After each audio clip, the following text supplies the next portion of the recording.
An American Plague by Jim Murphy. Chapter 9. A Delicate Situation. It gives great pleasure to the editor to hear from every quarter of our city that universal health prevails in a degree equal to any former period. The Federal Gazette, November 1, 1793. Monday, October 28th. George Washington had been impatient since his departure from Philadelphia in early September. When he left the stricken city, he had put Secretary of War Henry Knox in charge of the government, giving the former general clear instructions to report to him weekly concerning the spread of yellow fever. But after a few days' close contact with the pestilence, Knox found that his warrior instinct had abandoned him. He closed up his house and fled across New Jersey to Manhattan Island. Knox was turned away from Manhattan and wound up in Elizabethtown, New Jersey, where he spent 2 weeks in quarantine. He did write to Washington telling the president that the militia was out all over New Jersey hunting for fever victims, and that Manhattan was in a state of panic over the possibility that the fever would visit there. But he provided no useful information about the fever in Philadelphia. Washington's own efforts to find out what was going on did not produce satisfying results either, especially for a man who wanted to be kept informed about all matters. "I would thank you for precise information on this head, for I have not been able to get any," he wrote to the Comptroller of the Treasury, Oliver Wolcott. Wolcott was one of only 3 high-ranking officials of the federal government within a day's ride of Philadelphia, Attorney General Edmund Randolph and Postmaster General Timothy Pickering being the others. But these men were struggling to keep their departments functioning and had little spare time to gather information or write reports, even for the leader of the country. The few pieces of information the president did obtain were often second or third hand and usually vague in nature. "The accounts we receive here," he lamented, "are so opposite and unsatisfactory that we know not what to rely." It was, Washington complained, a delicate situation for the president to be placed in. Adding to his frustration was the fact that very few official papers had made their way to him on Mount Vernon. Washington was a stickler for orderly files that he could search at a moment's notice. This was the most important way he kept himself informed about the hundreds of things happening in the fledgling nation. Unfortunately, when the government clerks had panicked and dashed from Philadelphia, they had abandoned all papers and records in boarded up houses. No one knew where these documents were, and no one was willing to risk his or her life wandering through the infected city in search of them. Washington did his best to answer questions and make decisions, but he often found his efforts blocked.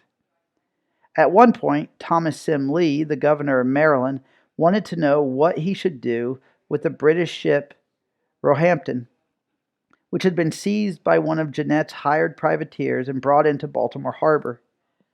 The British were upset over the seizure and wanted their ship back, while the French were upset that the ship was being detained until the president could decide what to do. A very embarrassed George Washington finally had to confess to Lee, "I brought no public papers of any sort, not even the rules which have been established in these cases, along with me. Consequently, am not prepared at this place to decide points which may require a reference to papers not within my reach." To make matters worse for Washington, the question about whether he could legally call Congress into session outside Philadelphia was still very much up in the air. He had sought advice on the issue from a number of cabinet members and government officials, but no agreement had been reached. Alexander Hamilton felt the president could indeed move Congress. After all, Hamilton reasoned, the government would not automatically cease functioning if an enemy army captured the capital. Why wouldn't the same principle apply in the case of a devastating natural disaster such as a plague? But Thomas Jefferson and James Madison disagreed and could not be budged from their position. During the formation of the federal government, they argued, individual states had been extremely wary about giving away too much of their governing power to any future president. Their nervousness was a result of British history. English kings had allowed their subjects to participate in making laws through representatives in Parliament. This system of government worked as long as the king was not challenged on important matters. Whenever the Parliament clashed with their monarch, the king would get his way by suddenly convening Parliament in a remote, unreachable part of the country. Without a proper quorum of members, the king could then decide law as he pleased. As a result, representatives in the United States had drawn up the Constitution with particular attention to the issue of where they would meet in the future. As far as Jefferson and Madison were concerned, only Congress could relocate itself, and it could do this only after it officially convened in Philadelphia. Finally, Washington turned to Attorney General Edmund Randolph. As the nation's chief law official and legal counsel of the United States, Randolph was someone whose opinion held great weight. In a delicately worded letter, Randolph told Washington that no, the president could not move Congress even in an emergency. It seems to be unconstitutional, Randolph noted. If the federal government was to continue to operate, the Congress would have to meet in Philadelphia whether or not the deadly fever was still present. Toward the end of October, Washington heard from Postmaster General Pickering that the fever seemed to be on the wane. A cold spell had swept in, and with it a cleansing rain. Burials were falling in number, from a high of 120 on October 11 to half that number on October 21. This good news was followed almost immediately by a contradictory report from Comptroller Walcott. After several good days in the city, he explained, warm weather reappeared and deaths increased. Jumping to 82 on October 22, Walcott advised the president to delay his return trip several more days. Clearly, the city was not yet safe. This did not please the anxious president, who had already been out of touch with critically important matters for over 6 weeks. He could write back and ask again what was happening in the city, but this would take an unbearable amount of time. Before the fever, a letter could travel by fast post from his home to the city, and a reply be received in 3 to 6 days. Now letters from Philadelphia had to undergo special processing, such as being dipped in vinegar and allowed to dry. It was taking mail anywhere from 10 days to 2 weeks to make the journey these days. Further delay was out of the question. On October 28, Washington climbed aboard a coach and headed north, accompanied by Tobias Lear and a valet. The president described the 5-day trip in one simple businesslike sentence. Set out from Mount Vernon on 28 October and arrived at Germantown the 1st of November. Thomas Jefferson was also returning to the Philadelphia area to complete his time as Secretary of State. He joined up with Washington in Baltimore. Unlike the president, Jefferson had a great deal to say about his journey, about the heat, rain, dust, and expense, because no coaches were running north of Baltimore. The president and his Secretary of State were forced to hire at their own expense, Jefferson grumped, a carriage to take them to Germantown. Along the way, Jefferson chafed at the jump in prices brought about by harpies who prey upon travelers returning to Philadelphia. Inns on the route had upped their rates. Ferrymen were charging extra to transport people in carriages across rivers. In the end, Jefferson estimated that it cost him nearly $80 just to get to Germantown. His annoyance continued even after he reached his destination. The 7 inns around the village were still jammed with folk who had left with guests. By prior arrangement, Washington went to stay at the elegant and comfortable home of David Deschler. Jefferson, on the other hand, had to beg the proprietor of the King of Prussia Tavern for a place to sleep. Even then, he did not get a furnished room. We must give from $4 to $6 to $8 a week, he complained, for a closet without a bed, a chair, or table. Jefferson did well to find a private space, as cramped and bare as it was. 2 congressmen and future presidents, James Madison and James Monroe, would arrive after him and be compelled to sleep on the wooden benches in the tavern's public room. What Washington and the others discovered was that despite the surge in deaths on October 22, the fever did indeed seem to be losing strength. Deaths fell to below 30 on Saturday, October 26. Dr. Benjamin Rush looked about his neighborhood that day and found that there was not a single person ill on his block. The disease visibly and universally declines, he wrote to Julia, his confidence returning.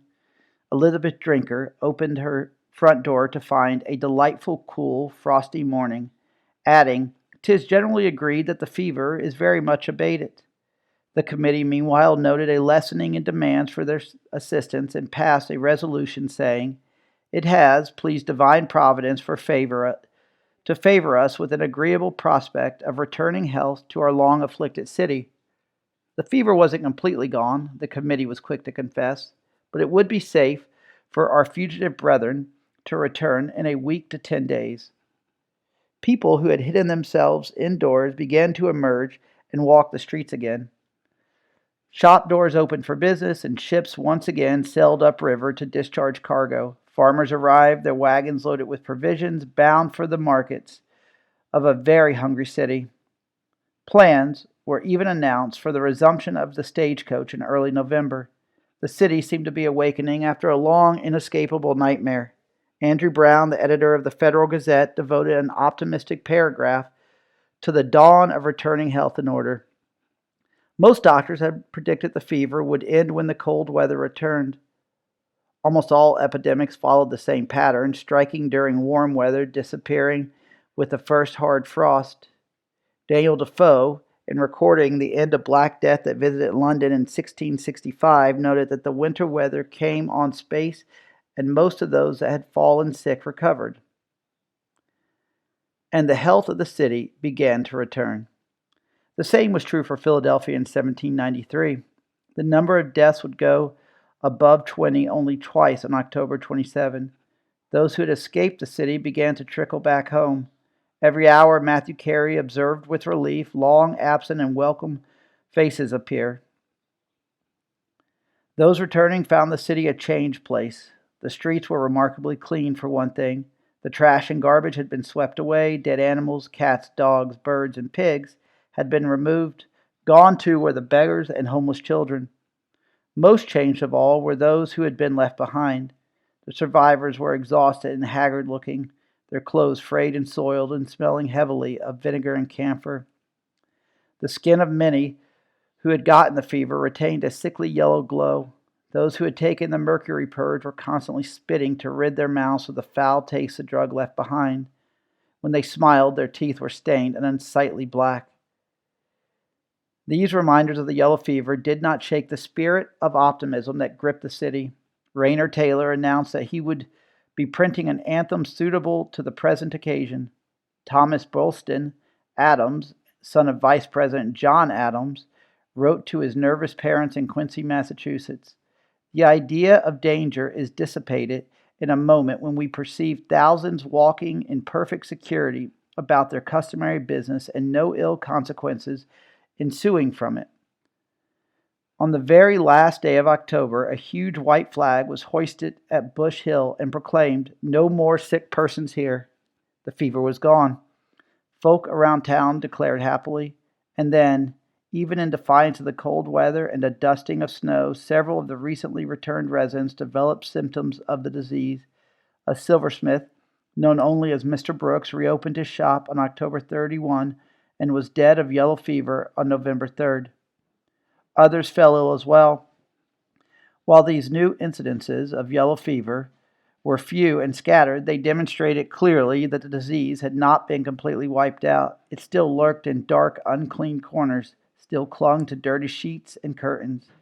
Once again, the carts carried the sick to Bush Hill, and the white flag of victory had to be hauled down. The committee issued a public warning telling recent arrivals to clean their homes thoroughly, burn gunpowder to purify the air, dump lime down their privies, and whitewash every room. The reemergence of the deadly disease did not stop people from returning to the city. It did, however, leave a lingering sense of helplessness. Well into December, individuals were still succumbing to the fever, and Thomas Jefferson was worrying over which houses were safe to enter. Yellow fever, he predicted, will discourage the growth of great cities in the nation. One of the last diary entries Elizabeth Drinker made concerning the plague spoke of the unshakable ease the invisible killer had left in its wake. M.D. observed, while at her sister's this afternoon, a coffin, a cart, and 10 or 12 persons walking on Yeve pavement as attendants. 'Tis to be feared that ye yellow fever is not entirely over. On Sunday morning, November 10, George Washington mounted his horse and rode out of Germantown without bothering to wake his aides. Tired of not knowing the true condition of Philadelphia, and frustrated by the general nervousness of everyone around him, Washington took it upon himself to make an inspection. Down the 5 miles Washington traveled, through forest and past scattered farmhouses and fields, over the small bridge covering Peg Run, until he entered the city. He spent the next while riding up one street and down another, nodding politely to the few people he happened to encounter at that early hour. The air smelled fine, the streets were clean and orderly. Aside from the tiny red flags stuck on houses, there was no outward sign of the fever anywhere. He rode back to Germantown later that day to tell his shock staff where he'd been. Best of all, he informed them the nation's capital was healthy enough for Congress to meet there in December as planned. The city filled up again and took on its normal pre-plague pace. The markets bustled with activity, the taverns and coffeehouses buzzed with conversation. The federal, state, and local governments took up the business they had left off in September. Benjamin Rush emerged from the epidemic emaciated, feeble, and haunted. In a letter to Julia, he expressed what was probably on the minds of many of those who had stayed and survived. Sometimes, seated in your easy chair by the fire, he wrote, I lose myself in looking back upon the ocean which I have passed, and now and then find myself surprised by a tear in reflecting upon the friends I have lost, and the scenes of distress that I have witnessed, which I was unable to relieve. No one would ever know precisely how many Philadelphians died of yellow fever since 1793. Many of those who traditionally kept such counts, ministers, sextons, and city officials, had either fled the city or been ill themselves. The best estimates put the number of victims at between 4,000 and 5,000 men, women, and children. What was clear to all was that life would never be the same. The fear had gone too deep. The losses were all too real and personal.